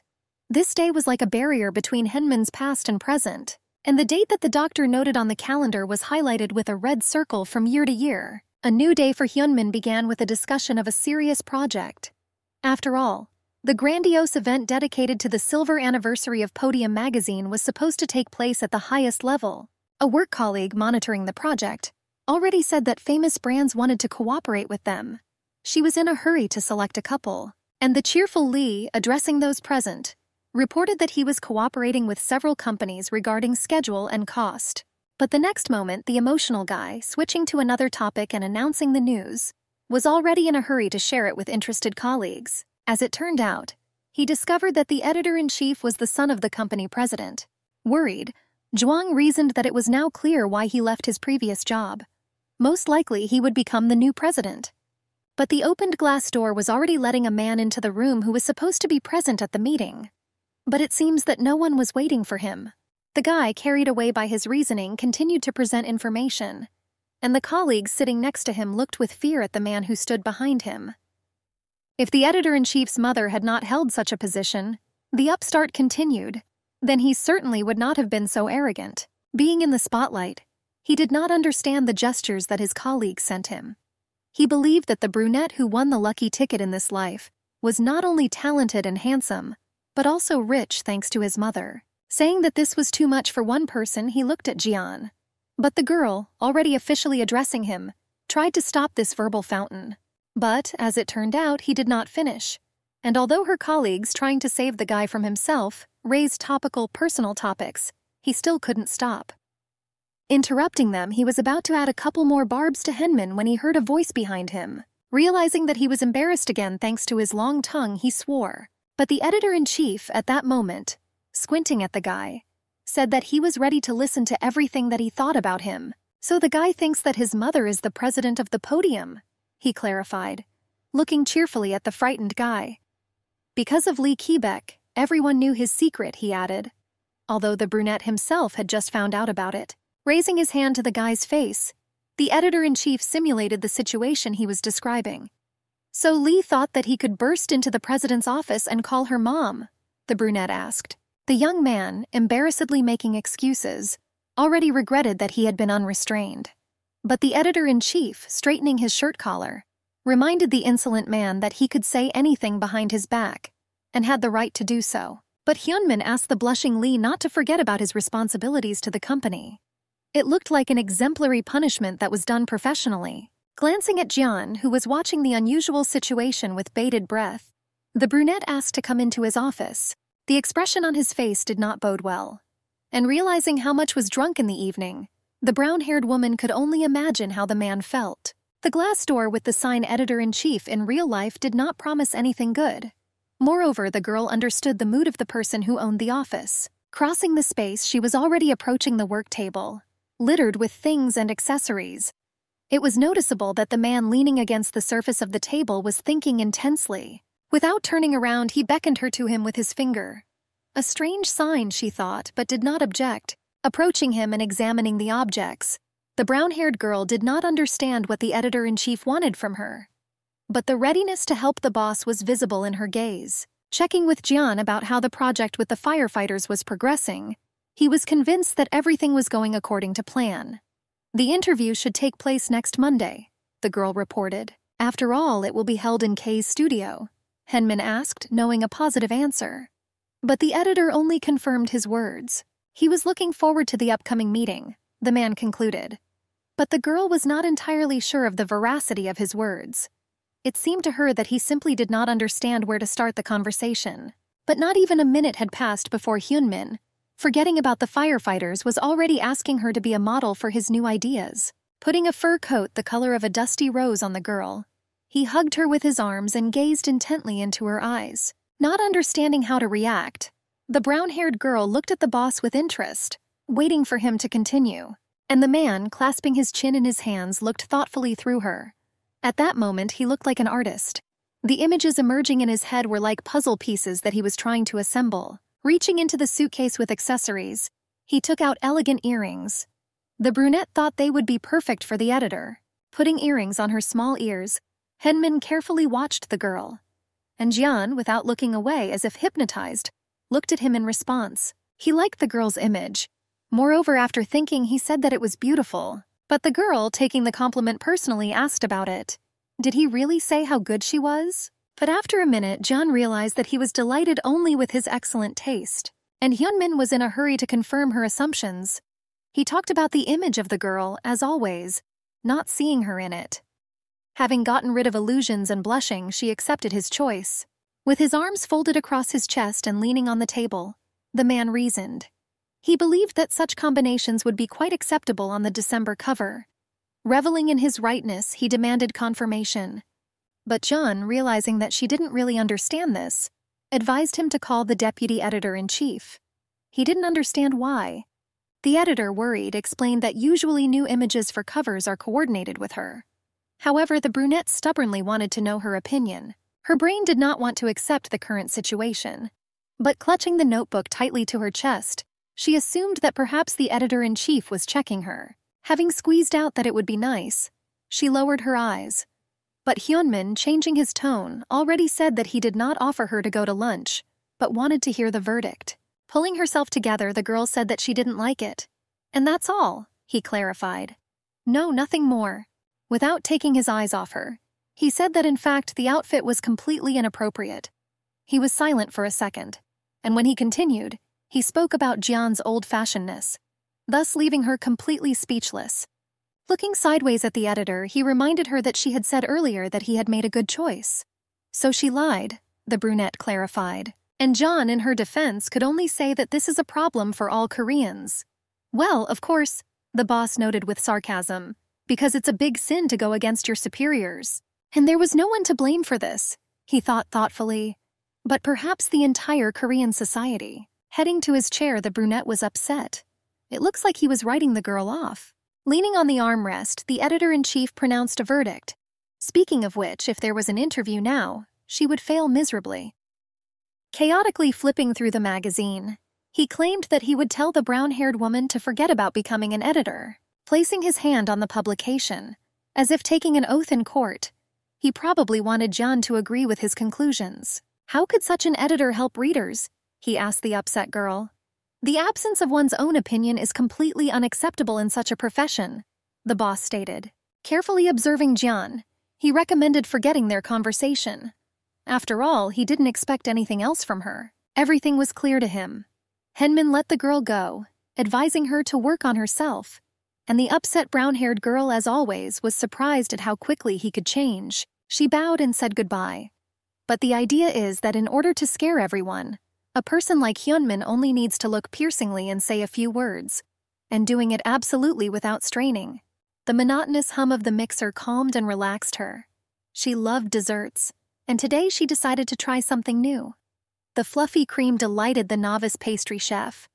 She dreamed of a large and bright kitchen, equipped with modern appliances, and she was proud that she could finally afford it. And now, putting colorful macaroons into the oven to dry, she got real pleasure. The result did not take long to wait. An hour later, John's taste buds were delighted with the amazingly tender cakes. Having cleaned the kitchen and washed the dishes, the girl looked at her watch. It was too late, but she arrived in high spirits. Admiring the lonely month, she was glad that the weekend had arrived, and she will be able to relax, being in a calm atmosphere, alone with herself. After all, the past week has been like a roller coaster. Meanwhile, the man behind her wall, putting aside his book, was thinking about how to invite John on a date without scaring off John. Suddenly, a strange noise was heard from the children's room. Opening the door, Shen saw his daughter, who had woken up and had stuck her nose into the pillow, crying quietly. Taking the girl in his hand, he began to console her. But realizing that Dad was nearby, she cried even louder. And he, not understanding what was happening, kept trying to question her. But as soon as the girl's warm body pressed against his chest, he understood everything. Suli was very hot. She fell ill, stated for some reason the frightened father, who was also a doctor. The sound of the doorbell did not bode well. Breaking the silence, it grew stronger, but she didn't want to wake up. But apparently whoever bothered her at such a late hour really needed Jian. Opening her eyes, the girl still thought that someone had made the wrong door and was about to leave. But not this time. Reluctantly, she crawled out of bed. Approaching the door and looking through the intercom, the brown-haired woman saw her neighbor with a baby in his arms. What did he need at such a late hour? Zhuang thought. already opening the apartment door, and the excited and disheveled man, apologizing, said that his daughter was sick and asked to do him a favor. She didn't understand how she could help the doctor. But the red-haired guy had already asked for a ride to the hospital, a hospital resembling a huge, massive ship, rising in the middle of the city at night, accepting patients around the clock. She resembled a living organism, the movements in which never stopped. While examining the little patient, the doctor already confirmed the diagnosis. The girl had tonsillitis, and it was impossible to do without an IV. The father looked at the baby with pity. He could not imagine how she could translate such a procedure, but there was no other choice. And Shen apparently was not quite ready for such a test.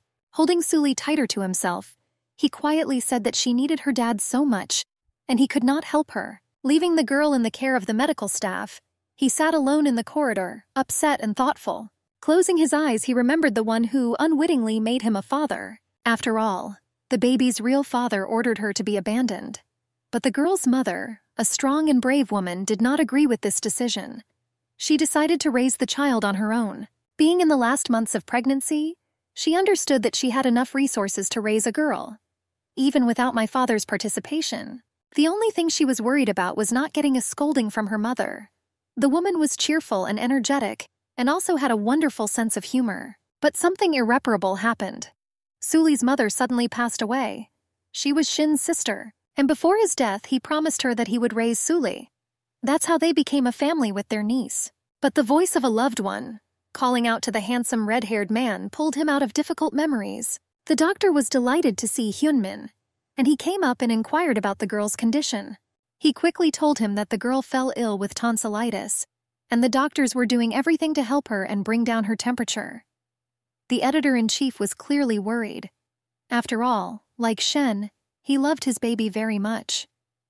But looking at the doctor's hands, he didn't understand why they were shaking. There were a lot of questions. He couldn't understand how Shen got there with such hands. And the guy, without hesitation, answered that they were kindly given a ride by a neighbor who, by chance, was at home. The brunette did not understand why it was necessary to disturb the neighbors at such a late hour when they could have waited for him. But blushing with anger, the young man reproached the editor-in-chief for not being at home all the time. And Hyunmin, not understanding what he was talking about, was perplexed. This couldn't mean that the brunette had to ask Shen for time off. At that moment, the angry doctor was beside himself. After all, the guy promised to raise the girl with him when he returned to Korea. He was angry that he was doing everything alone. After all, the doctor also works, like Hyunmin, and also gets tired. And the editor-in-chief, defiantly covering his eyes with his hands, refused to listen to all this. The moral teachings of the red-haired guy began to bore him, but he no longer stopped. On the contrary. He said that he had no choice but to ask his neighbor to give them a ride to the hospital. After all, he couldn't drive, and Hyunmin wasn't at home at that moment. Realizing that it was time to stop the heated conversation, he admitted that he was to blame. Calling himself a bastard, selfish and idiot, he wanted use. Knowing his friend, the editor-in-chief understood that it would work. And indeed, after a while, the guy calmed down and calmly continued the conversation. But only about myself. Turning to his friend, he began to reason. Shen wanted to understand why he, a doctor who had seen many operations, was now afraid.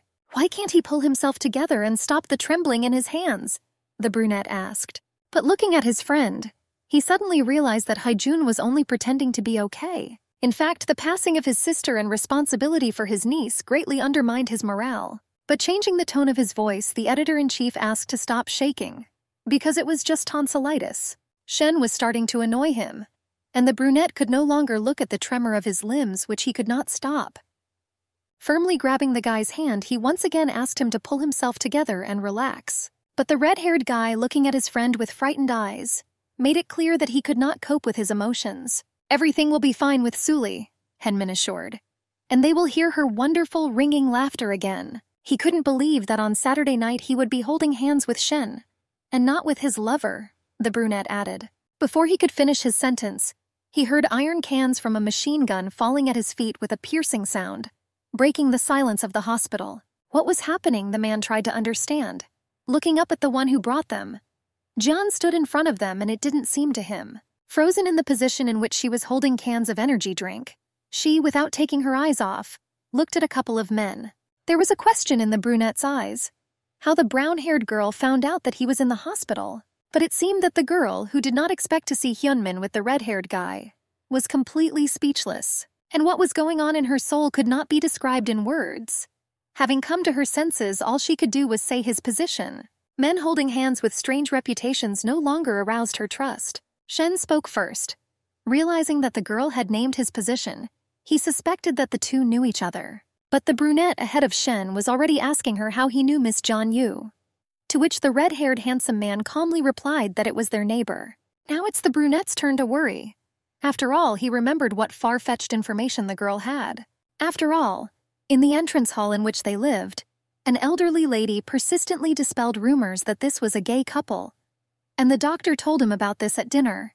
But the brunette advised not to pay attention to this, because in reality everything was different. But now, excited and tired men worried about their child and holding hands looked exactly like gays.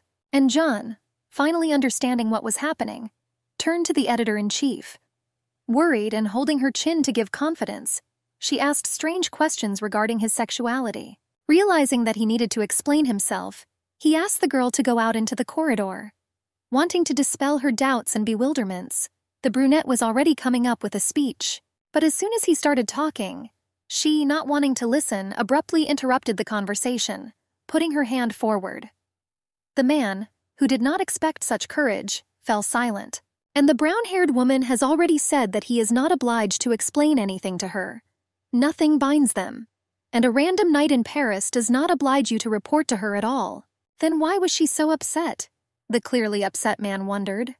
Turning away from the editor-in-chief, John spoke bitterly about how she constantly bumps into such people. Frowning his eyebrows, the brunette did not understand what she was talking about, and asked to clarify what kind of people we were talking about. Was she angry because he was bi? The man asked. But the brown-haired woman was overcome by such a wave of emotions that she could barely cope with. Yes, John confirmed, because he is bi. And she was upset because she always encounters deceivers. But quickly switching gears, the brown-haired girl pulled herself together.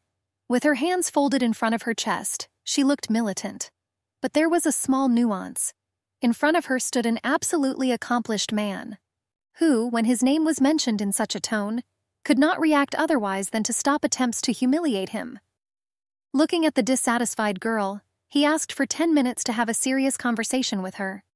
The best defense is an attack, he thought, looking at the irritated girl. After all, now she will begin to scold him for the fact that the brunette, while in a relationship, slept with her. Attempts to move the conversation in a different direction did not bring results.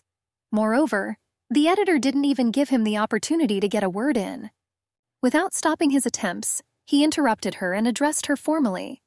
He wondered how the girl would look into his eyes on Monday. But at that moment she didn't care. Moreover, she was not afraid to remind the boss that they were not at work if he forgot. She asked me to abstract myself from work and finally listen. He was surprised by her persistence, considering new facets of John's character. The brunette, having given up, agreed to listen. At that moment her confidence irritated him. Having adopted a serious expression on her face, the brown-haired woman was already clarifying why she was angry. After all, he made her look stupid, and she, being subject to emotions, believed like a fool that he did not have a lover. She didn't care at all whether Hyunmin thought a one-night stand was cheating or not, the brown-haired girl said. But she knew that he had been in a relationship with Shen for a long time, and they even adopted Suli. Raising the tone of her voice, the brown-haired woman said that she had already received a knife in the back, and she realizes that Hyejun is in her place now. She also believes that if she were the red-haired guy, it would be painful for her. It was almost impossible to stop her now. Letting the editor speak, he listened to the fact that having flown to Paris specifically to forget the former bastard, she stumbled upon him, and he turned out to be exactly the same. And what does the brunette think, she can be angry or not? The girl asked. Taking all her comments, he looked somehow strange. For a minute, John thought he was joking with her, but that didn't stop her. Patting her chest with her palm, the girl insisted that she was not angry with him because the man was bisexual. That's not the point at all, the brown-haired woman emphasized in an affirmative tone. And the fact is, after these words, he suddenly knelt down and pointed his hand at the floor, accentuating his gaze. In fact, he is here, the girl summed up. But, rising from his knees and pointing his finger up, he wanted to show everyone that he was there. Above all the others, she asserted, finishing the production. Of course, John could not pretend, she added, that nothing happened in Paris. But if he protects Suli's feelings, then the brown-haired woman recommended not to tell Hyejun anything. And also, the editor reminded that she knows how to keep her mouth shut, so the editor-in-chief doesn't have to worry about rumors. Looking intently into the girl's eyes, he thanked her protractedly, and she, as always lately, saw slight disdain in his eyes. And since the young girl considered herself guilty before his friend, she promised for his sake to communicate normally with Hyunmin. After these words, the girl turned sharply and wanted to leave the hospital. But the brunette, gently but persistently taking her hand, tried to talk. Smiling, he asked about how her ex-boyfriend abandoned her. Such a saint. He was completely crazy to cheat on such a decent girl, he summed up. But the brown-haired girl at that moment did not want to talk to him at all. She asked him to let go of her hand, threatening to hit Hyunmin. Acting out a scene of fear, the man let go of her hand. Strange, but he did not understand how to hold her. The editor turned around and left. She advised the editor-in-chief to be careful, and she promised not to meet him alone again. But he couldn't let her go.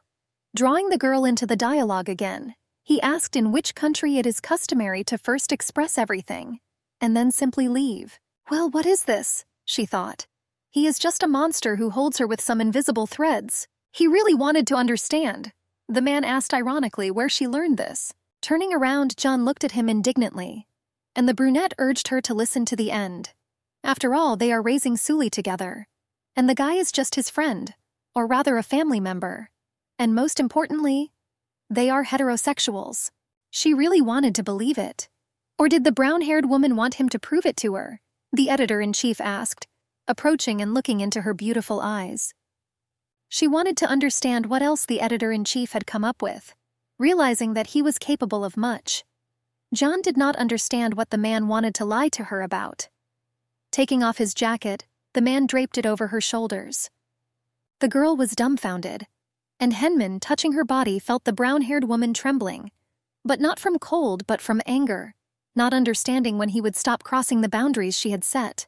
Jian was now making it clear that this did not work for her, and asked to take the jacket, and he, not intending to seduce her, just thought that she was cold. But the next moment something happened that the girl did not expect. Pointing to his watch and addressing her very formally, he said that time was up. She did not understand what time they were talking about, but having turned 180 degrees, he walked away, artistically raising his arms. With a satisfied smile, he thanked her for today and asked her to be careful while driving. Looking after the retreating boss, she did not understand why fate had prepared such a test. After all, she has not yet fully recovered from the breakup with her ex. And the aromas of fried bacon wafting through the kitchen indicated that breakfast was coming. Shen stood at the stove, and Hyunmin, sitting at the table and leafing through the podium, was clearly in no mood. Turning around and looking at his sad friend, the handsome red-haired guy asked him if he had sorted everything out.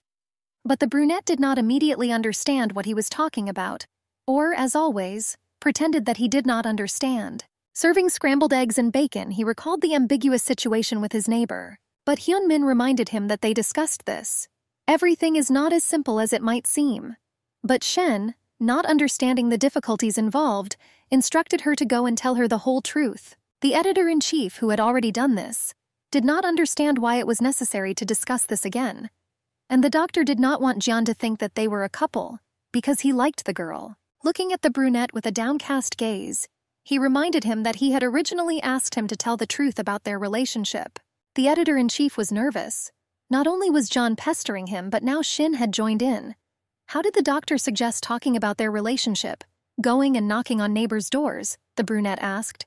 But the exhausted man, exploding, asked the brunette not to behave like that because he was already feeling bad. There was a smell of scandal in the air. They, realizing that it was necessary to defuse the situation, accused each other of the smallest sins. But Shen had the last word, and he once again asked Hyunmin to explain everything to Jian. Having folded his hands, the brunette did not understand why this mattered so much and what the doctor was trying to achieve. Having looked carefully at his friend, the editor-in-chief began to guess. But I still asked a couple of questions to clarify the situation. He was interested in the fact that the red-haired handsome man wanted the residents of the entrance, or only John Yu, to know the truth. First, the brown-haired one, Shen confirmed, and then everyone else. What was going on? The brunette wondered why she insisted so much. If what John thinks is so important to him, then most likely he has feelings for the girl, the editor-in-chief thought. Looking at the belligerent man, he realized that he was not mistaken, but now he had something to think about. After all, they could become rivals, but he didn't want that. It is not known how this conversation would have ended, but most likely the editor-in-chief figured out this confusing story to the end. But the doorbell rang. Turning around, they didn't understand what to think about. After all, the guys didn't invite anyone, much less wait for anyone. The red-haired handsome man, quickly crossing the room, hurried to the intercom, hoping that the neighbor had come. But whoever he saw there did not please the guy at all, and even upset him. Behind the door stood a man whom the doctor feared and hated. Looking at Henman, he quietly said that this was an unpleasant surprise. After all, his brother Hebob came to visit them.